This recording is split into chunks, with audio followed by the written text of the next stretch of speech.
Hello, everybody. A warm welcome to new and old subscribers. Thank you for joining us today for another fabulous conversation interview with award-winning author tomtmoore, as well as psychic channel for various higher beings, including an ET. Today, we're talking about his book, First Contact, Conversations with an ET. Thank you so much, Tom, for joining us again. Yes, thank you for having me again, and hello to everyone of your people that subscribe to you, and hope you enjoy our show today. Oh, yeah. And yeah, so thank you, everyone that's been with all your questions for Tom and asking him to come on again. I know you really, really love him, and he has such a wealth of knowledge to pass on as he tunes in. So, Tom, how did you come in contact with the ET that you write about in your book? Okay, I have to start way far back because Okay. this is in the book too. Okay, Okay. so there really was a real Star Wars that actually happened in our fairly ancient past, around 1 million years ago. Um, in the book, um, I called it the Reptilian War because actually I was to learn later that it was the Dracos or Dracos, depending on how you pronounce that, reptilians, and they're hardwired to conquer. And so they had conquered all the planets in their smaller galaxy. So they came to this one and started taking over planets in this galaxy. And that led, pardon me, to a um, to a Star Wars that actually lasted. Now, in the book, I didn't have the number on it, but it was 270,000 Earth years or 27,000 universal years. So people that live, let's just say an average ET might live to be 1,000 or 1,500 universal years. Um, they would have multiple lives where they would be under the threat that one of these uh, reptilian ships would come to their solar system, and they wouldn't just destroy the planet, they would destroy the sun and all the planets orbiting the sun, killing billions of people. And so this was really a nasty war. And so again, this went on for 27,000 universal years, which is why in the subconscious of people on Earth, they, uh, in their subconscious, they remember this war, and why the Star Wars movies and all were basically sort of slightly based on their memories of this terrible war. So this again, this went on, and and so finally, now at that time, I was reincarnating life after life after life as a religious uh, being uh, from Nomo. I was an amphibian, and and each life I would reincarnate as this religious being, and so things are going along. And finally, um, I suggested in order to end the war, perhaps we could offer the reptilians uh, the the possibility of joining us, and I'm talking about all the ETs, uh, for the Earth experiment that Mhm. the Creator had created to test out negative energies. And so I suggested this, and it was rejected. They hated the reptilians so terribly that they said, "There's no way that we will ever offer to include them in the Earth experiment." I can understand that. Yeah. So, so 450 more uh, uh, universal years go by, and things are getting worse because the reptilians actually had more ships.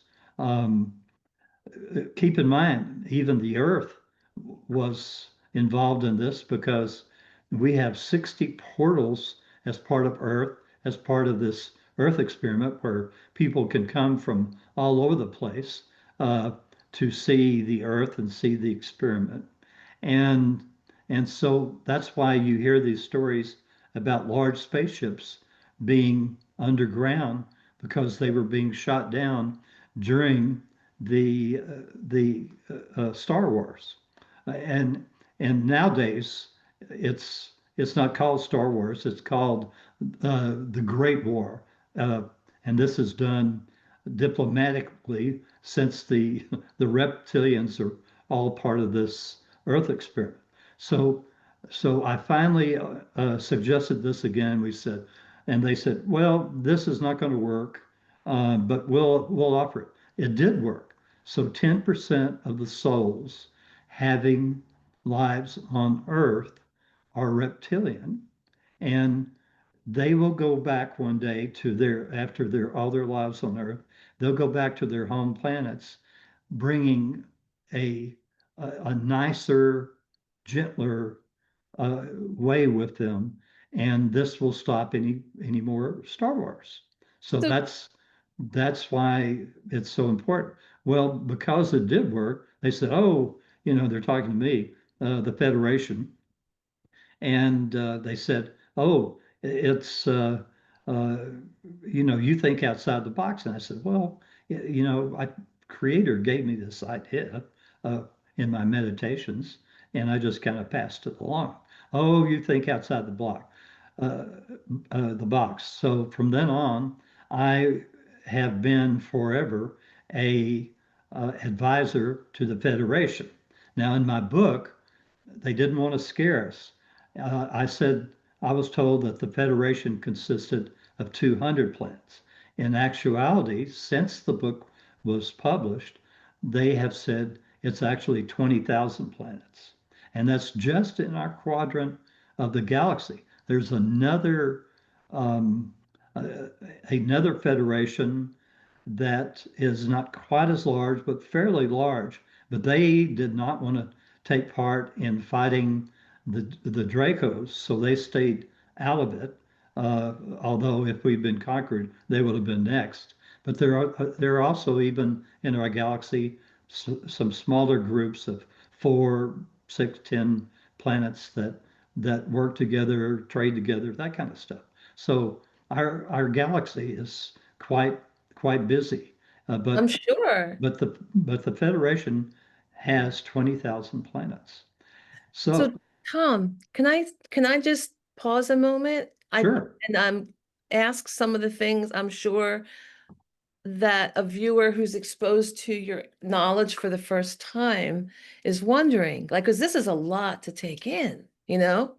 okay, Um, and of course you can have everything from his book. It's, his book First Contact, Conversations with an ET.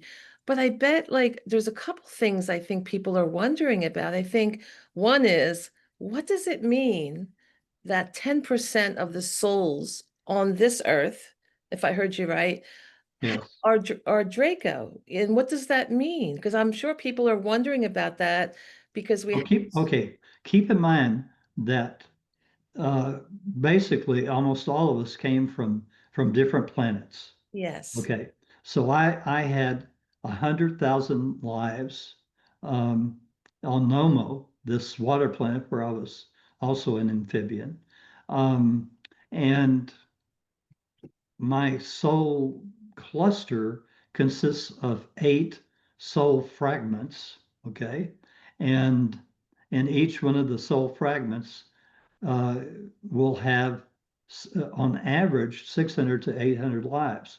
I'm unique in that um, my soul decided that I was going to have um, about 1,400 lives and or 1,300, and that's more than any other person uh, will have as part of the Earth experiment. But Mhm. but it was because everybody said, "Oh, we want you as our advisor when I'm the king of such and such," or like I was the advisor to the king that was in England 1830 to 37 before he died. Okay, or they want me as a uh, advisor when they're president of the United States.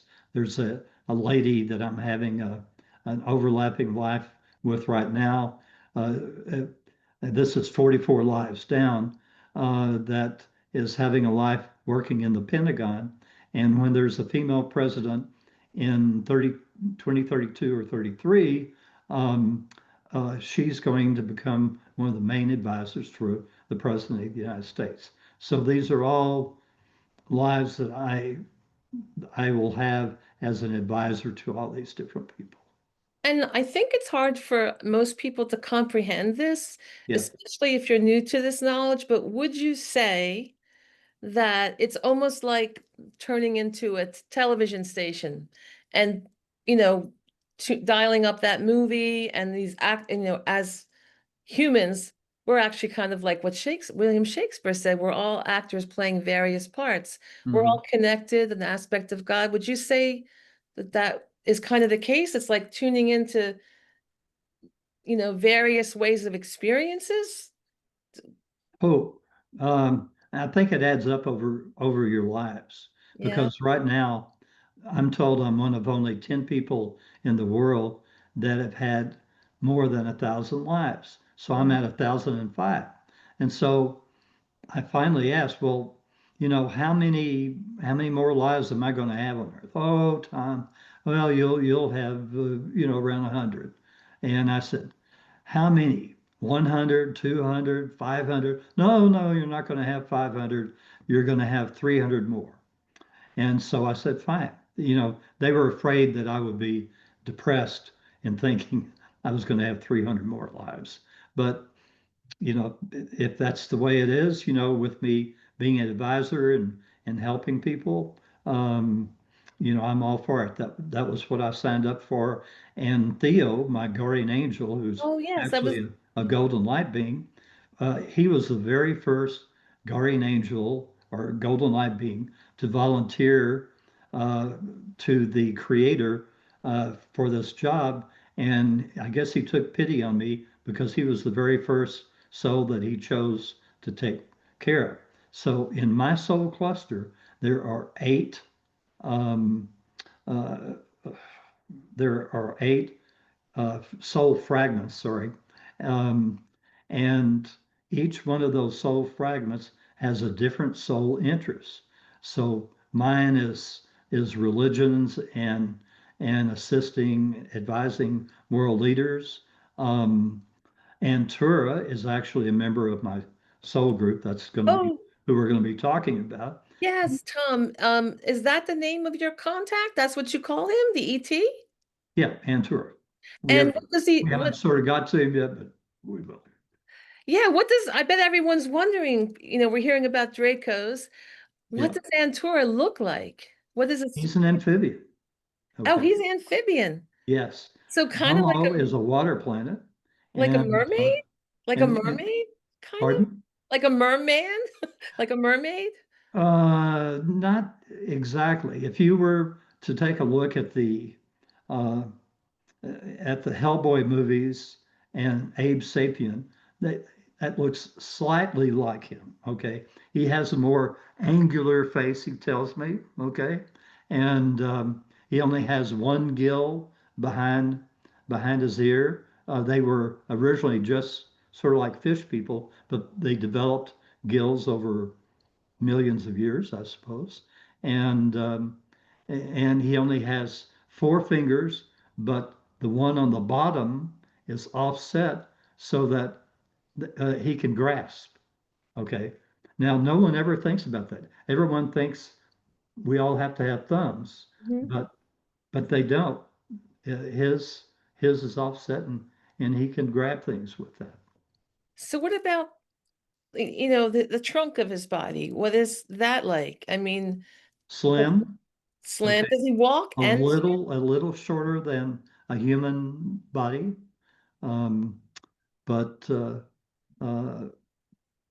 but that's I I mean, don't know, that's what he is. like a water creature, but most of us think if it's a water creature, there's no legs. Are there legs of any sort? Oh yeah, yeah. Okay. So and fins that can propel them. They live down at 5,000 feet down. Okay, so there are more fish in body than they are human. Okay, and so when they first um, settled on Nomo in this water planet, they um, encountered these huge, like sort of like whale creatures, and the whale creatures really love to eat these poor fish people, and Mm. so they started hiding out in caves 5,000 feet down, and over thousands of years built on top of the caves these cities with bubbles, um, and that's where they live. So they have plenty of water around them. They have all sorts of water fountains. They have tanks they can jump into. So they they live an aquatic life. So we were talking about the Star Wars. What has what has he told you about the real Star Wars that went on? Well, that it was horribly, that they would blow up each other's suns and destroy all the planets. I mean, that was a nasty war. It wasn't just, destroying a planet or another uh, spacecraft. It was destroying whole worlds. And the Federation did it. The Dracos did it. So So back and forth because they had this ability to portal hop. And I mentioned these portals on Earth, but every planet virtually has at least one portal. And so you can portal hop all the way across the universe, but um, you can't, it would take you forever, even at several million miles above the speed of light to go across the universe because yeah, it's so vast.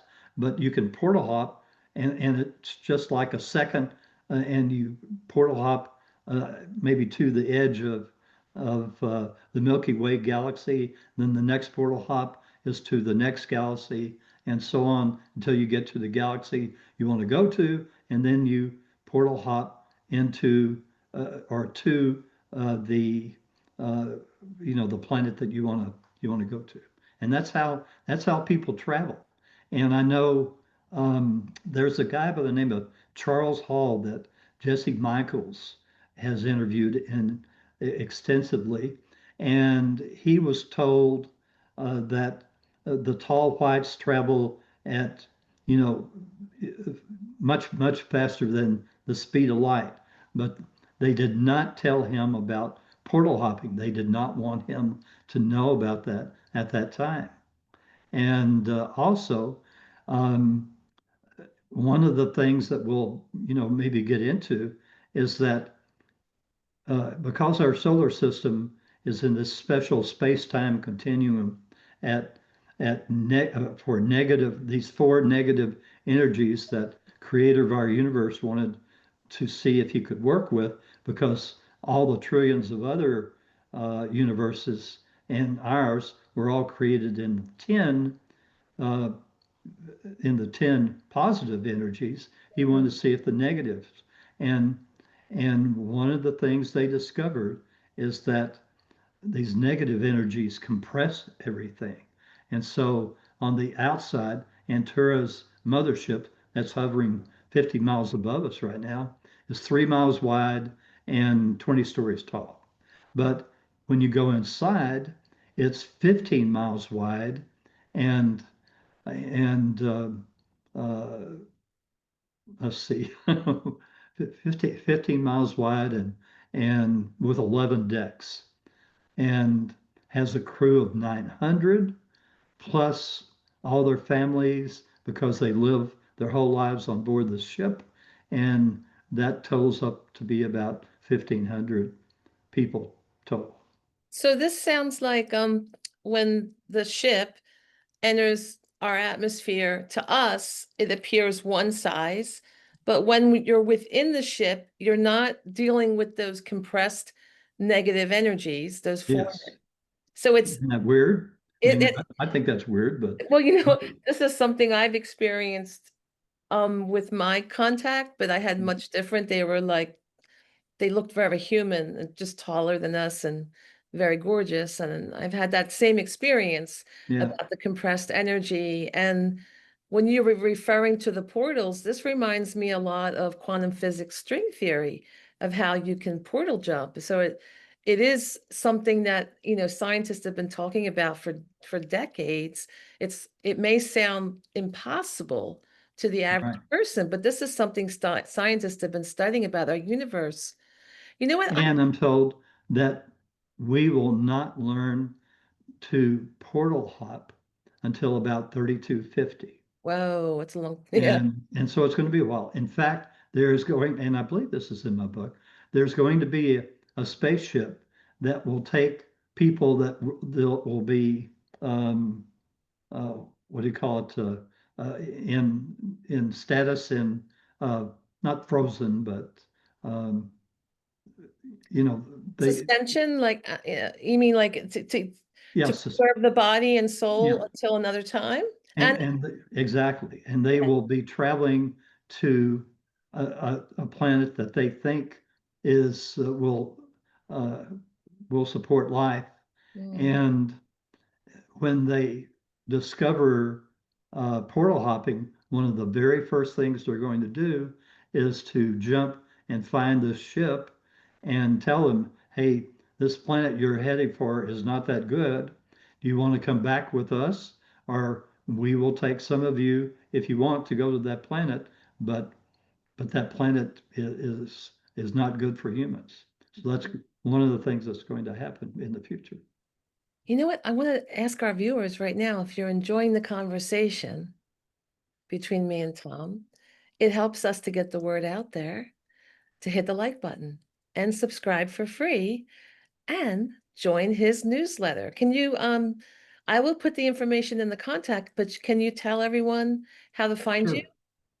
You can go to www.thegentlewaybook.com.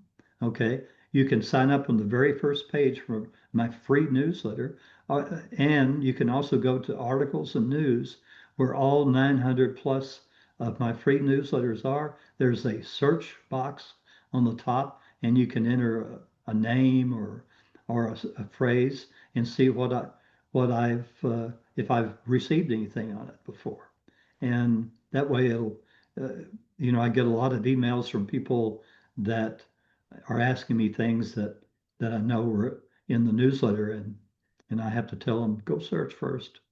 Now, I know one of the things people will ask about in the newsletter, and there's extensive information, but perhaps you can enlighten us today, is what is the Federation of Planets, and is it the only federation in this galaxy? Okay. Well, as I mentioned, the Federation has the 20,000 planets. It actually was not formed until after the Star Wars, okay? But it was like just a coalition of planets all fighting for their lives. And then you had the other federation that refused to take part and help. And and I'm sure there's just federations probably in every single galaxy. Uh, Okay. Certainly the Dracos you'd have to call a federation of planets. And I'm assuming that Nibiru is part of this federation. It's also a member. Which one? N Oh, N Nomo? the planet Nibiru. I may be pronouncing it wrong. The water planet that Yes. that I was having lives on and Antares from is Nomo, Nommo. Momo. Yeah, and in fact, the uh, Nomo people can be traced back all the way back to the indigenous people in Australia that that these amphibians came and visited them. So the people in Australia, they have writings or stories, I Oh guess, yes, of yeah, this. about the fishmen. Wow. So, what would you say the Earth's directive is in relation to all of this? Like, Hmm? what would you say the Earth directive is in relation to all of this going on? The Earth. Oh, well, now it depends on what you talk about an Earth directive.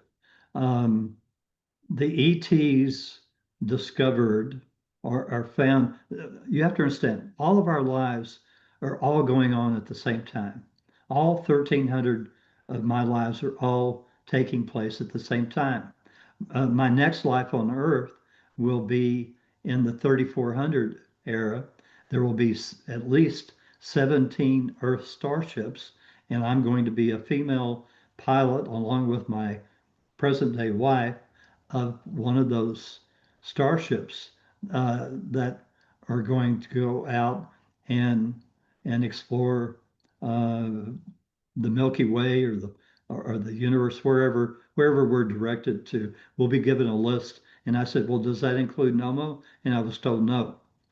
Okay, um, so that's um, getting lost there. That's okay.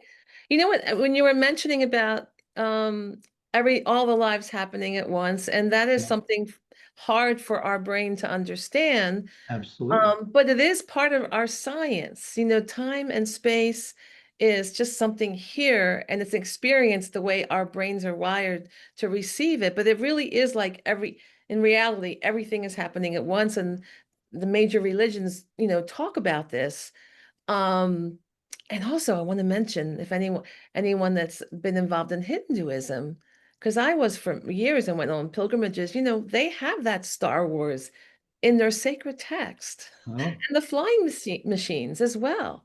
This corroborates with that.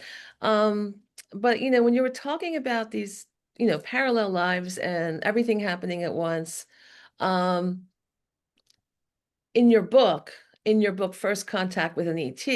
Oh, by the way, before I ask the full question, can you just hold up your book for everyone so they sure. recognize it if they see it on one of the booksellers?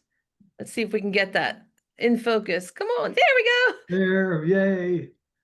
There we go. This is what his book looks like. So, in your book, you call parallel lives, you know, timelines.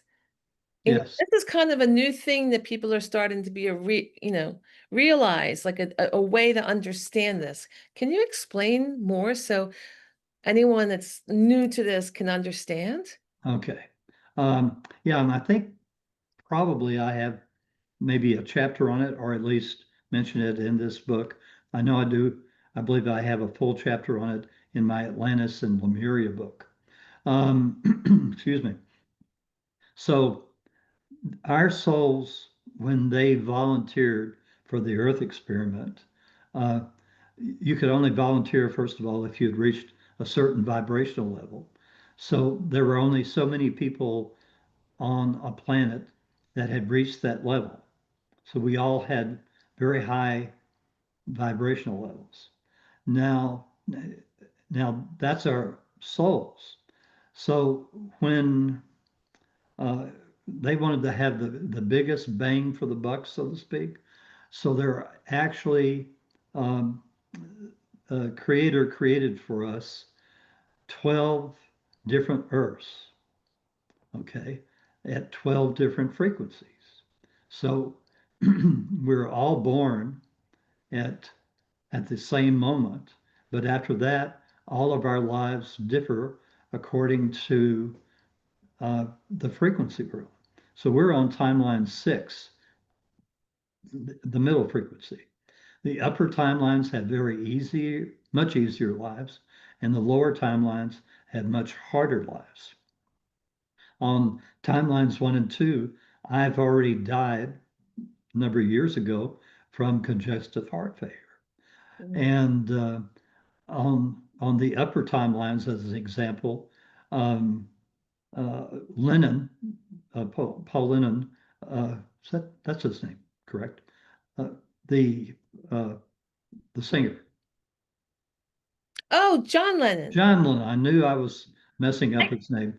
I got to meet him. Oh, fantastic! Yeah. So, so John Lennon was not killed. He is still recording music with Paul McCartney. Mm. Okay, so that's and on the upper timelines, Vietnam War did not happen. They were able to settle their differences without a war. So that's how things differ. But our souls want to have their soul fragments having 12 parallel lives for each life, each of the average of 600 to 800 lives on Earth that we would have. So that's where you get your timelines.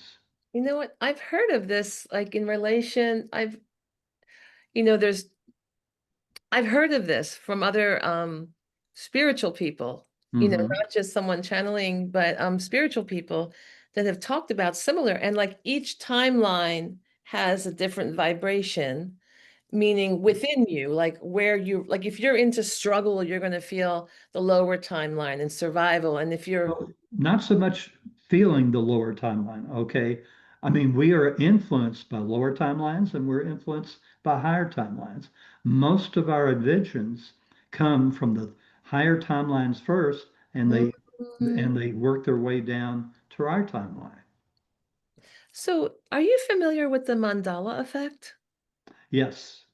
So is this part of the timeline experience that like, kicking in?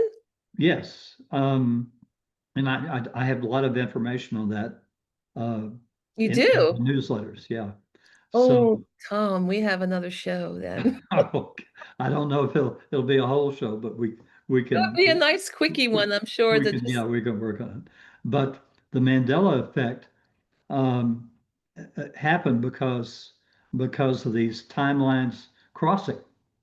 Okay, and they cross ever so often because uh, they want uh, maybe we'll cross timeline 6 with timeline 7 to get what they're experiencing, or we cross with timeline 5 to for both of us to experience the same things at the same time, and then they uncross to see what the difference is. But in the Mandela effect, there, they there was this crossing, or things literally change uh, with the Mandela effect, and it may not be a timeline crossing, it very possibly is, but uh, but if you Google the Mandela effect, they'll show tons of different tons. um, uh, cereal boxes and peanut butters and things like that that were all slightly different.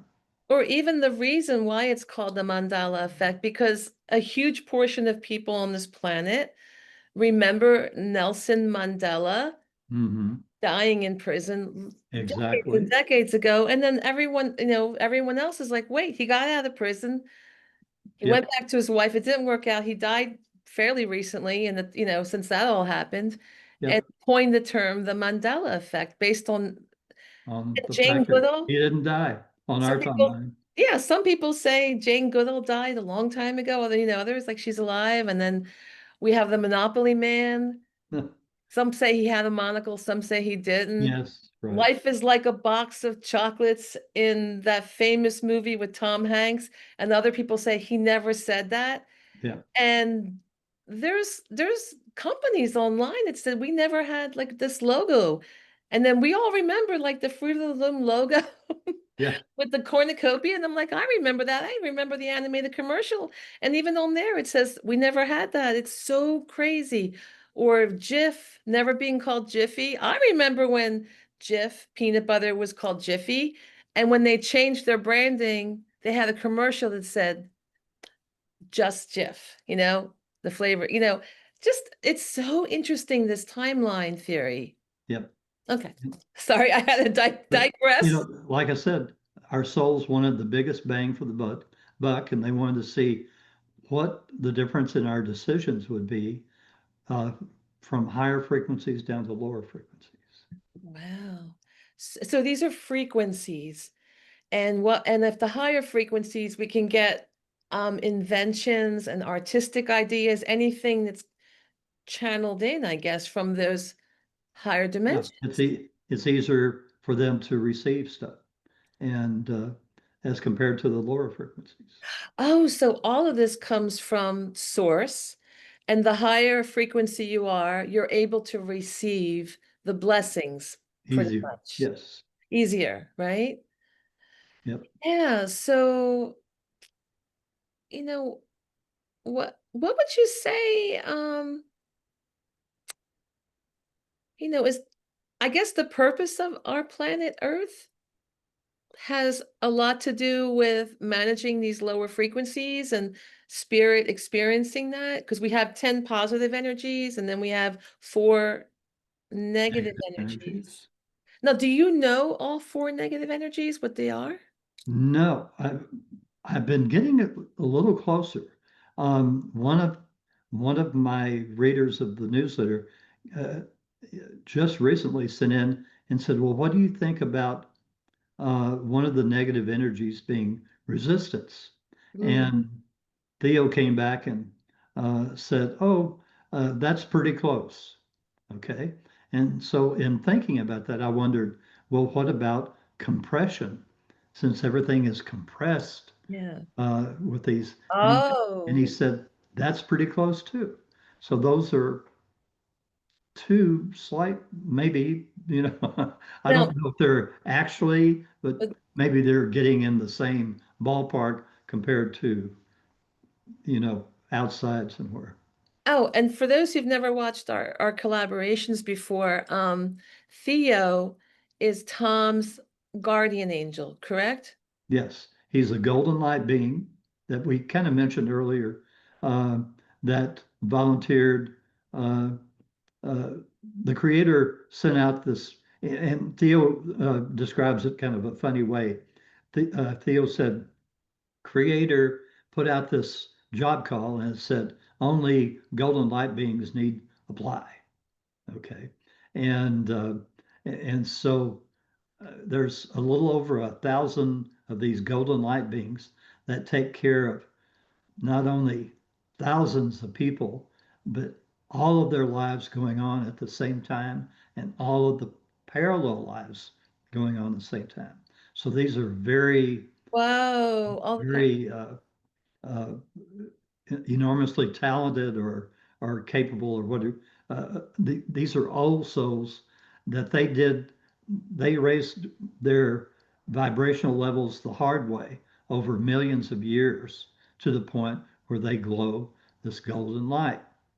And and one of the reasons why we all volunteered for the Earth experiment is that we were guaranteed to fast track our vibrational levels much faster than it would take uh, to achieve the same or even better than the golden light beings.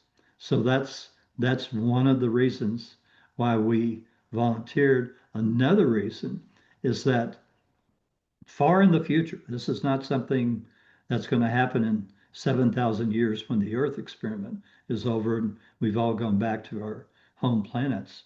Um, but far in the future, we are all going to meld into a creator that's never been done in any of the trillions of creations universes before.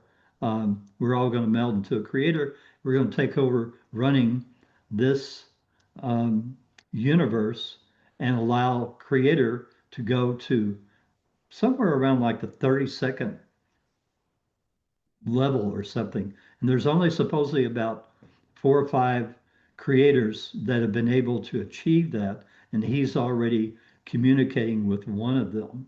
And he will leave us one day and we will take over for him It's never been done before. And so each creator that's been created by the creator of creators, which uh, created all these creators with all different interests, which is hard to believe, trillions of them. Um, Trillions. Trillions, yeah. Um, the the Mhm. lost my way for a second. The uh, these creators, um, uh, uh, all do this in love, Yeah. and it's but this has never been done for us to take over. And I've asked, well, what I was forgetting, what will our creator interests be, since all these trillions of creators have different interests? Yeah. And I was told, we don't know. Mhm. We're going to find out when you meld and see what your interest is going to be. Now, a side thing on that is that 10% of the souls having lives you know, on Earth and all, were uh, were given this by, um, oh, how do I describe it? Um, 10% of the souls um, will, let's just forget that for I lost my train of thought. Well, I remember earlier you said 10% of the souls were from Draco. Yeah, And this is a different 10% that you're talking about? 10% are from creator, but Hmm. when we all meld into a creator ourselves, the 10% of those souls will have the choice of either melding into creator or uh, joining us, melding together to become the creator. So they'll have a choice. Wow. Now, one of the things some people are familiar with, because I'm a psychic medium and I am available for readings, by the way, partly why I have the Don't forget, channel. everybody. Yeah, don't forget, help support the channel. Buy Tom's Yep. book and book me for readings and have some specials going on for the holidays. So anyway, am in touch. I'm in touch with people's guides and angels and loved ones. And I'm always amazed how much is on the other side compared to humans on Earth. And that gives us hope because, next we're going to talk about next time Tom comes on. Okay. Okay. I'm jumping ahead a little bit before we finish up here, but next time I want you like a little cliffhanger for the next time. Tom is going to address all these recent questions over the summer about his world predictions, Earth for the Earth, for Gaia for Mm. 2026. And a lot of people are worried about it because we are going to go through some major changes. I see it psychically. My friends who are psychics also see it. Tom sees it. And I also brought up the issue of the guides because we have so much help on the other side for us. And please do not forget that we have help.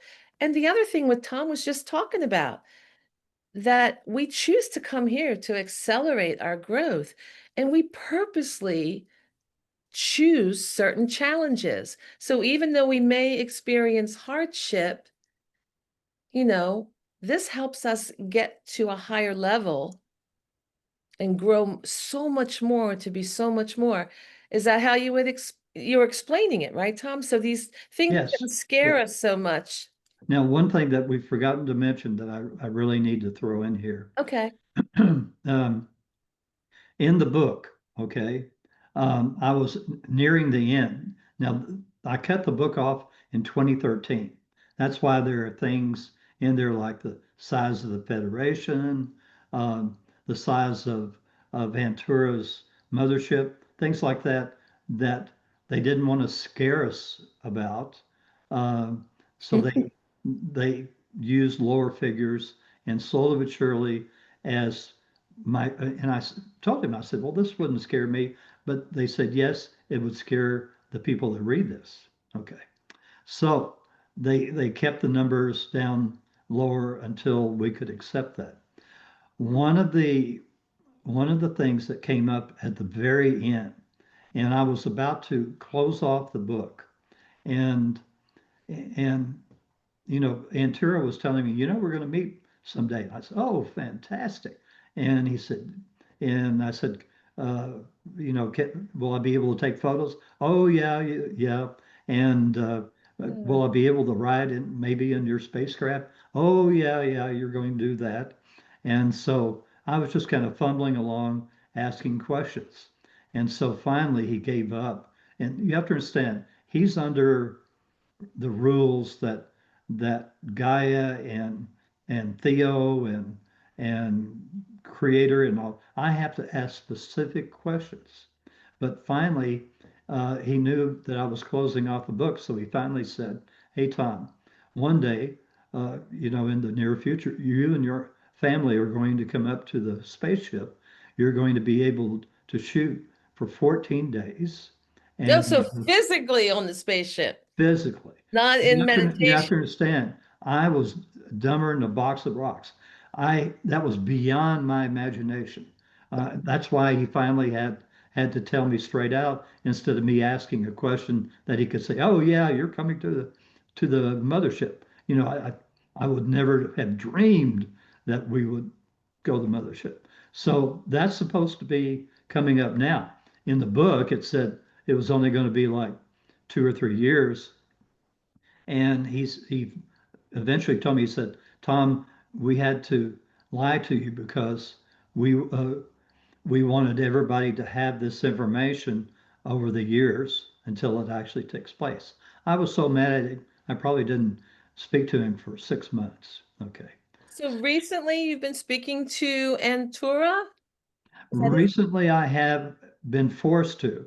it? For the last year or more, he was saying soon, soon, soon. Every time I talked to him, well, you're coming soon. Well, you're coming soon. I got so tired of hearing that. I finally said, well, at the end of April, I'm going to stop talking to you until you have some positive news. And so end of April came and I stopped talking to him for about 4 months.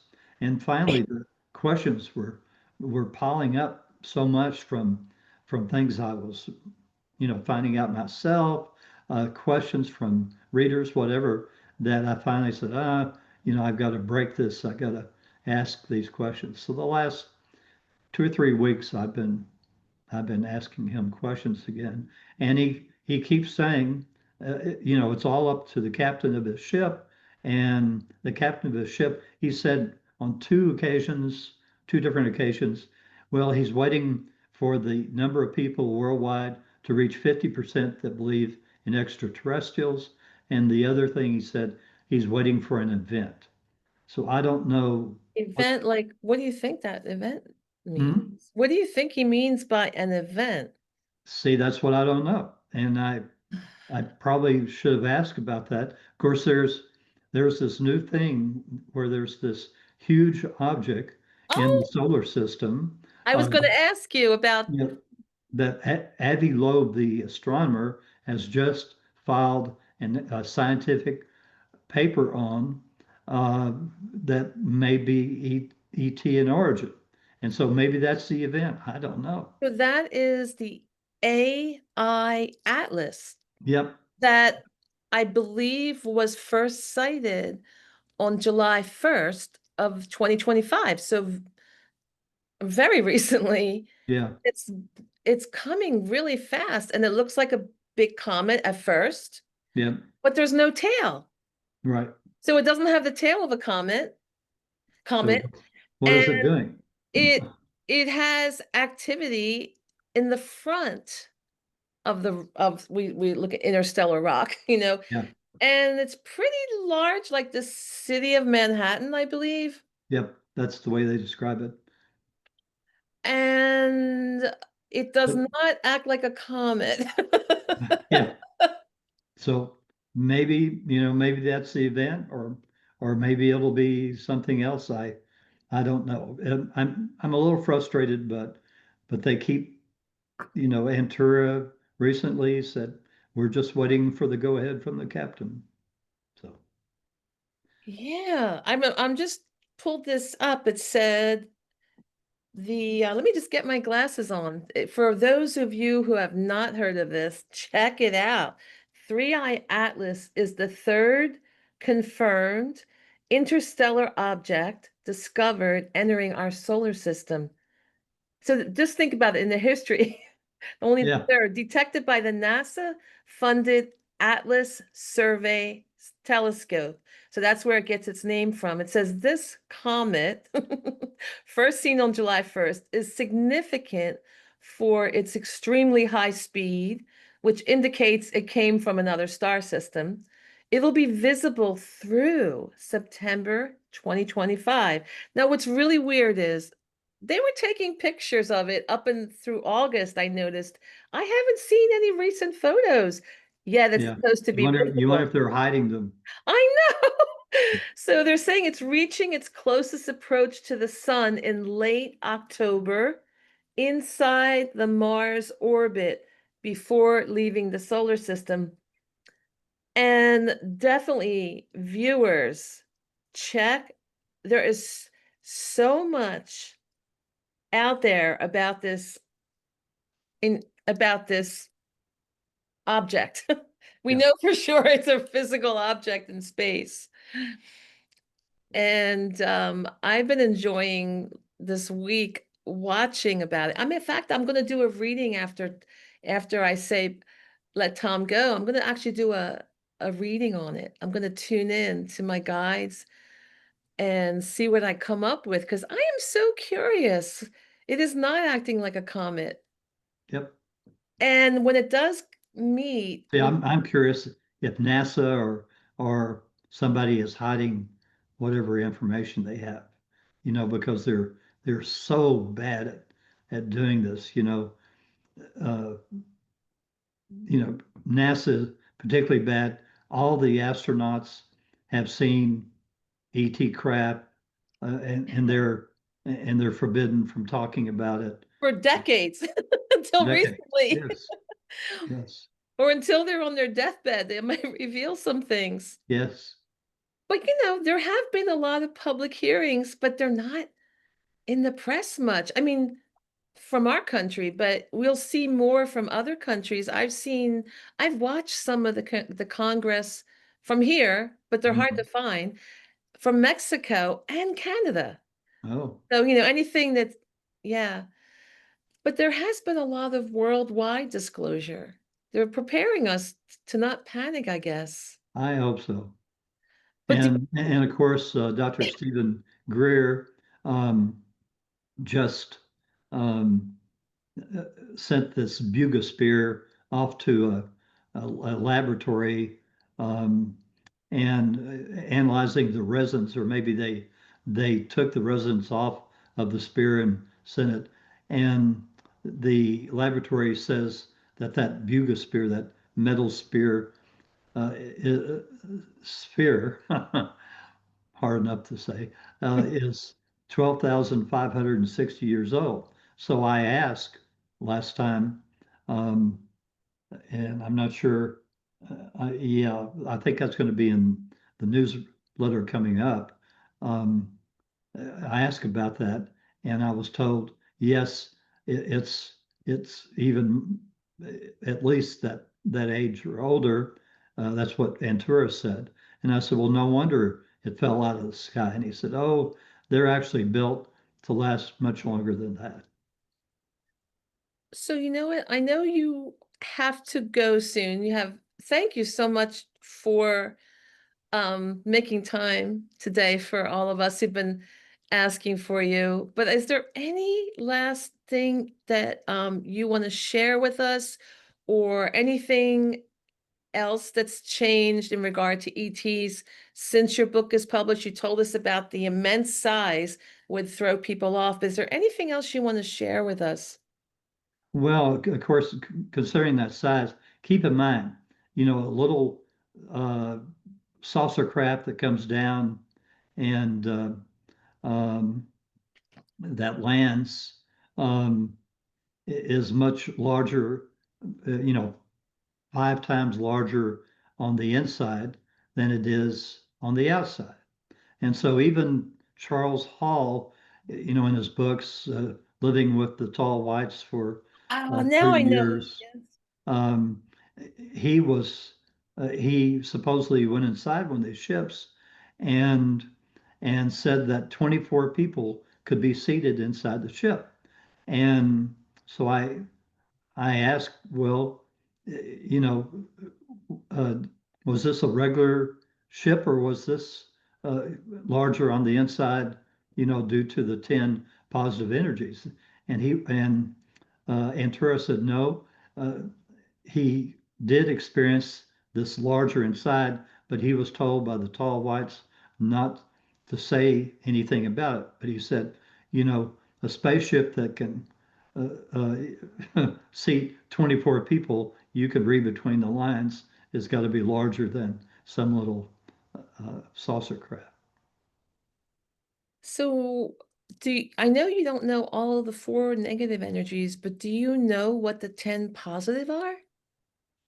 No, I don't. And keep in mind, the scientists don't even know.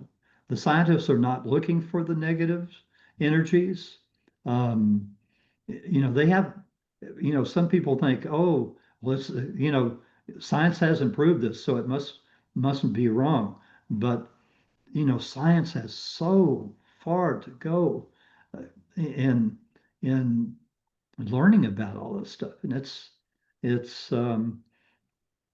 people have to understand that the science today, they're making massive improvements in even things like warfare. There'll be virtually no conflicts by the end of this century. Wow, that sounds, well, at least for those who have, grandchildren, Hmm. can look forward to that, Yeah, they can look forward to peace coming. I do see peaceful times coming after much, I have some visions more I've people. had, yeah, after a lot goes on, but Yeah, we again we have our help. We do have our angels and guides on the other side. And Tom, he also has this incredible prayer that's helped. It's so simple. yep, And could you share that as a way to end our sure. show? It'd be such a Sure. wonderful way. And you can find this prayer on my website, www.thegentlewaybbook.com, under signs.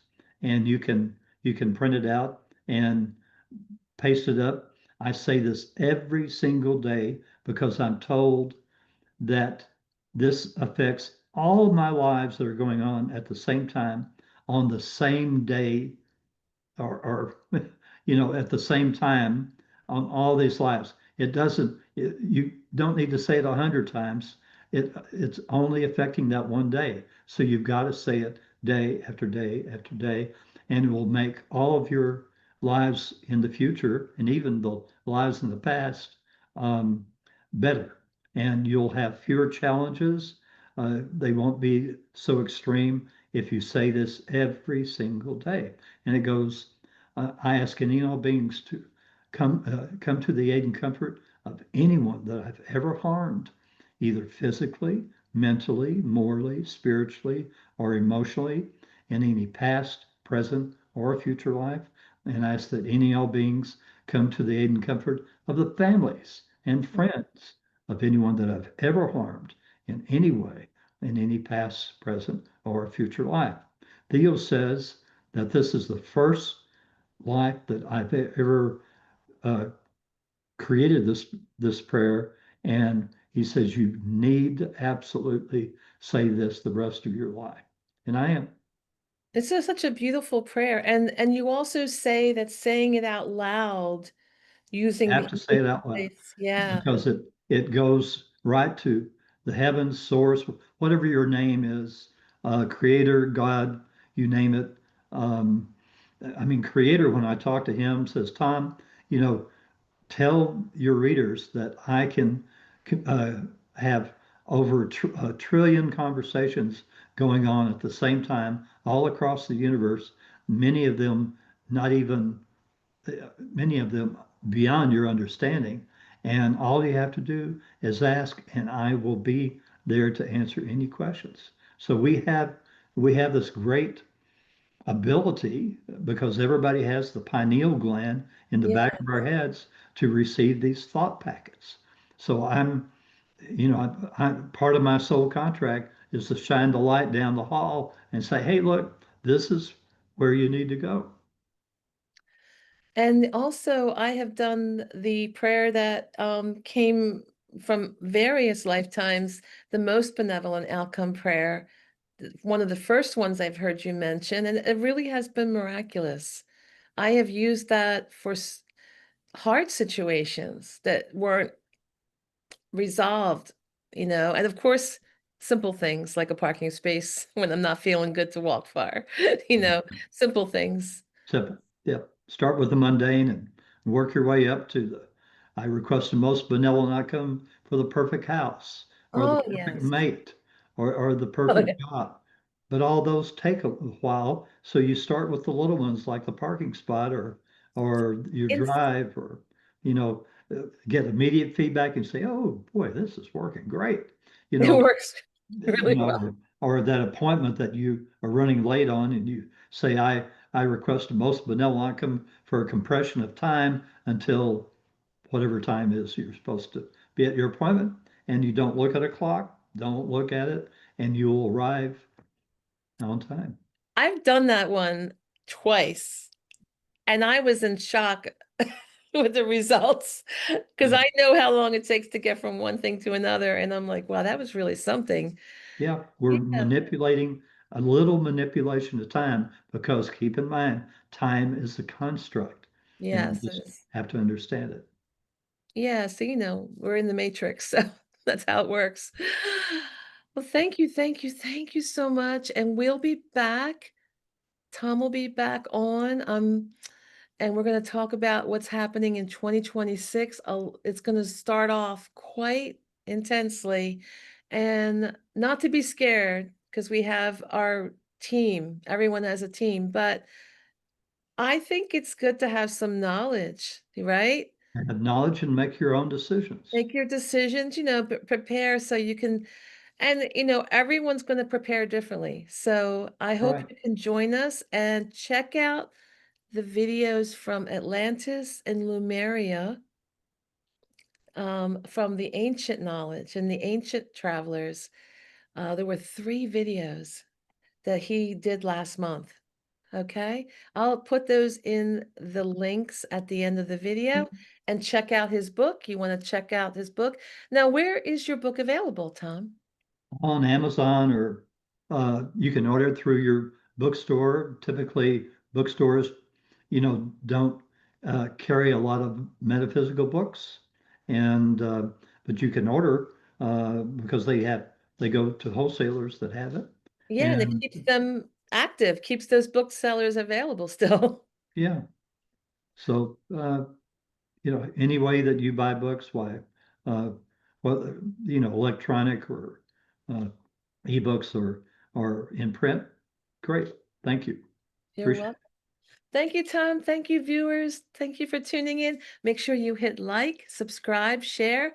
All helps the channel. And if you want to book a reading with me, I'm going to have some special rates on for the holiday season it. Oh, good. for gifts. Yeah, starting at $75 mini reads. So, but they're very when I do these, people are like, wow, I really needed to hear that. It's exactly what they're going through. So I'm making that available again. Thank you, Tom, and take care, everyone. Bye. Bye bye.